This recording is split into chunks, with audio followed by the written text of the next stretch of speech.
ואז בתוך ישיבת מרכז הרב התחילה תסיסה. מה יותר נכון? לשבת ללמוד תורה, לקיים מה שנאמר בדברי חז"ל, עומדות היו רגלינו בשערייך ירושלים, מי גרם להם לרגלינו שתהיינה עומדות במלחמה, שערי ירושלים שהיו עוסקים בתורה. אתם, בני הישיבה, זה השירות הלאומי שלכם. אחרים ילחמו, אתם תשבו יומם ולילה ותלמדו תורה בזכותכם. את הגישה אחת, שבעצם שלטה בישיבות הגדולות, לא הציוניות, כמעט לא היו ישיבות ציוניות. היה התחלה של ישיבת כפר הרועה ושל הרב משה צבינריה, זכרונו לברכה. מרכז הרב כמובן, אבל כל היתר היו ישיבות ליטאיות או חסידיות.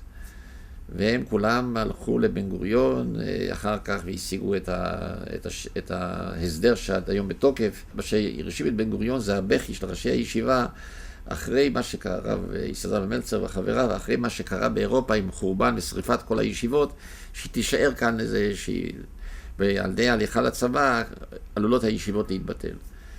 אנחנו היינו בדעה שאנחנו לא פטורים, ושמלחמה על ארץ ישראל היא לא פחות חשובה מלימוד תורה. הרי כנאמר גדולה היא ישיבת ארץ ישראל שיש כל המצוות שבתורה. אנחנו, תלמידיו של הרב הנזיר, של אבי מורי ושל הרב צבי יהודה, חשבנו אחרת. והסיפור כבר התפרסם, אבל כדאי כן לחזור עליו. קם בירושלים משרד שקראו אותו מרכז המפקד לשירות העם. זה היה לשכת הגיוס בדרך, לפני המדינה. זה קם בראשית שנת 48, ינואר, משהו כזה 48. מי ניהל אותו? אחד מראשי הישיבה של מרכז הרב, חתנו של הרב נתן רענן קוק, שהיה חתנו של הרב קוק הגדול, שמו היה הרב מרדכי הלוי פרום, זיכרונו לברכה, והוא ניהל, ארגן את ההתייצבות, לא רק של בני הישיבות, בכלל של ירושלים. לכים ולכיש. כים זה חיל משמר. ולמשמר העם גם כן. ולמשמר העם הישראלי. הכל זה, הוא ניהל את זה. ואז ביוזמתי התחלנו לארגן קבוצה שהגרעין היה תלמידים ממרכז הרב, אבל הצטרפו גם מישיבת חברון וישיבות אחרות, שרוצה לפתור שתי בעיות. אחת, לא לבטל לימוד תורה וכן להילחם בשביל ירושלים ולהגן עליה.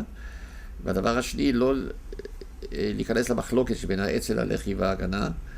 המקום היחידי בירושלים, כמו שהזכרתי קודם, היה העיר העתיקה של ירושלים. אנחנו חשבנו שזה המקום המתאים בשבילנו. הרעיון היה לייסד ישיבת לחימה והגנה, שהסדר יהיה שנשב כולנו באחד מבתי הכנסת של העיר העתיקה הגדולים, נהיה חלק ממערך ההגנה של כוח המגן של הרוב היהודי, שבתוכו היו איזה 300-400 לוחמים. בחורי ישיבה שילמדו 8 שעות ביום, שיעמדו בעמדה 8 שעות ביום. היתר השעות לצרכיהם האישיים, אוכל ושינה וכו'. זאת אומרת, אפשר לומר שמבחינה היסטורית זה ההתחלה של מה שעכשיו ידוע כישיבות הסדר. אני קיבלתי את הגיבוי גם מהרב צבי יהודה קוק וגם מאבי מורי, הרב הנזיר, בניגוד לעמדתם של יתר ראשי הישיבות, שזה לגיטימי. זה לא פוגע בלימוד התורה. אפיזודה אחת ששכחתי לספר זה עם הרב צבי יהודה הכהן קוק. אלה שהתנגדו לכך שתלמידי ישיבה ילכו לצבא, מצאו בכתבי הרב קוק איגרת שלו, ששם הוא כותב מדוע לא צריך לגייס בני ישיבות. שרבנן לא צריכים נטירותה, והם צריכים ללמוד תורה, ולא מגיע לגייס אותם. לא נענש אסא, כדי שעשה אנגריה בתלמידי חכמים, מין פסק הלכה ממש קיצוני נגד.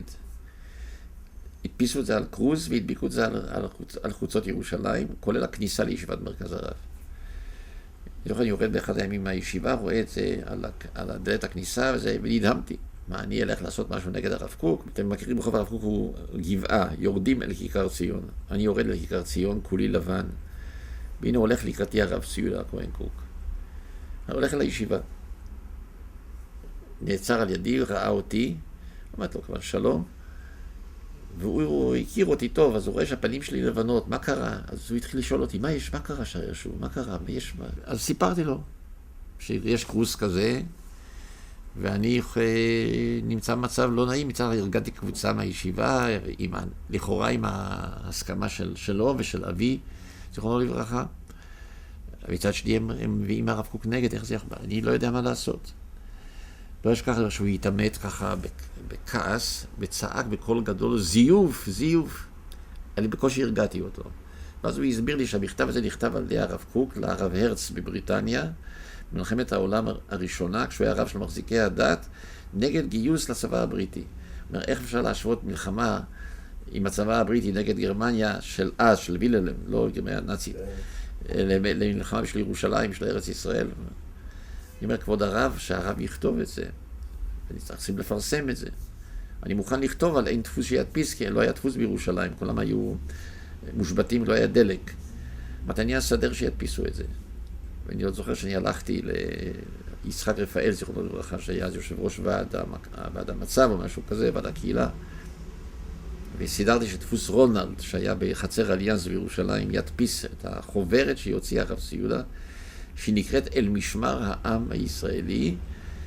היא נתפסה עכשיו מאז כמה פעמים, יש לי אותה, את המהדורה הראשונה עם הקדשה שלו. עכשיו הוא מסביר את כל העניין של המצווה להילחם בשביל ארץ ישראל, ומדוע, את ההבדל בין מה שהיה בחוץ לארץ ומה שכאן.